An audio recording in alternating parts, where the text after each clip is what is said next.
And at this point, I'm going to give you some facts that I haven't found anybody else talking about.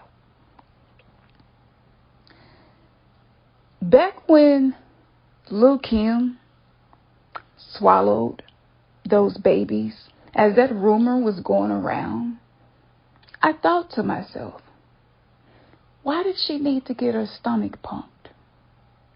It didn't matter to me whether or not it was true. I did an opening show for Lil' Kim, and she was the most phenomenal human being I had met at that point who was in entertainment.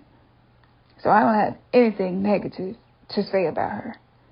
Because if you grown, 9 times out of 10, you done swallowed some babies too. Let's just be real. But what I want to talk about, what nobody else talks about, is the fact that your gut is your second brain. Everything that enters into your gut affects your mentality. A man's semen holds all of his energetic frequency from all of his experiences. If that man has been traumatized in any way and has not done the healing work to overcome this, if that man has struggled with not feeling good enough, has struggled with depression, has struggled with not having direction in life, has struggled with anger issues, has struggled with emotional regulation in response to conflict, if that man has struggled with being able to be vulnerable, if that man has struggled with low self-esteem, if that man has had a lot of self-doubt and doesn't really have faith that things are working out for him, all of that information stored within his semen now enters inside of the woman.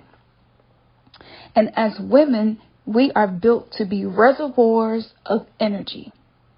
A reservoir is a space or container that holds something.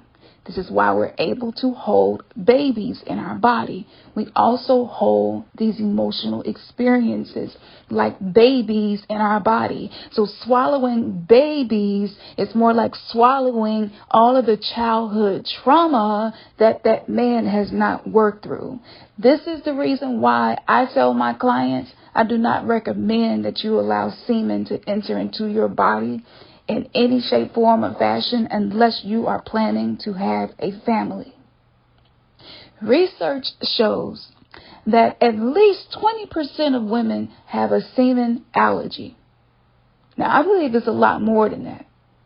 But I also believe that a lot of people maybe have some shame around these conversations and don't talk about it. So maybe it's more than that, and people just was afraid to talk about it. Because we are really good at shaming each other and demonizing each other and dragging each other as if we ain't got no damn skeletons in our closet. See, that's the game right there that I'm not playing, because that game is what creates all types of mental health issues, emotional imbalances, and it distorts the way we see ourselves. It distorts the way we see each other. And then we become generational curse creators instead of breakers. So we're not going to do that. That's not good for anybody. It does not benefit us to do that.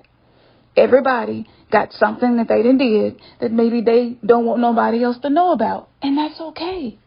Why are we fucking judging each other? So this conversation is not about a judgment. This conversation is about a fact. And the fact is, a lot of the mental and emotional imbalances that women are experiencing was transmitted to them through sex from the men that they have been sleeping with. And most women were raised to be people-pleasing women. We were raised to be nice girls. We were raised to cater to our man, to take care of him, to have sex with him even if you don't want to, because if he don't get it from you, he'll go and get it from somebody else. We were raised to do things out of survival. We were raised to ignore our own needs, ignore our well-being to make sure that our men were okay. And we were paying the price of being taught that from previous generations. And we are experiencing a period of time where we are not having sex. 1 in 3 couples, long-term relationships, married couples are not having sex. And a high percentage of them are only having sex maybe once a month. Why? Why is this happening? See, I get into the spiritual implication behind things because if you're just talking about the physical manifestation of something, you're not getting to the root. So the reason that this is happening is because we signed up to be generational curse breakers. We said that we don't want to be in trauma reenactments perpetually and incarnating over and over again with amnesia about our past life and having to start it completely over again. That's why. Why are women not wanting to be in relationships anymore? Why are women choosing to be single and choosing their passion, their sacred calling, their career, their dreams? Why are women choosing not to even have children anymore? Why are women choosing to just focus on themselves and be celibate? I mean, when Megan Thee Stallion started talking about being celibate, you know there is a shift that is occurring. Because she is paid to represent a certain type of feminine energy of being sexually proud, right? And unashamed and owning all of her sexuality and however it comes up. So that's a measure of what's occurring with women. We are transforming into something that's more than a woman. Ashe Aliyah, we are more than a woman.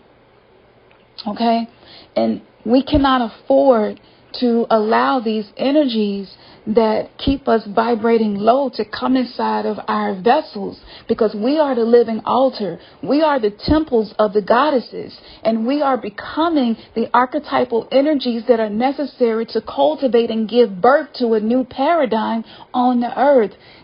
We can't move like that anymore. We can't sacrifice ourselves and be martyrs anymore to try to sustain relationships. Men are being given the opportunity to learn to become emotional intelligent, to learn to become emotionally safe, to learn to become the best version of themselves.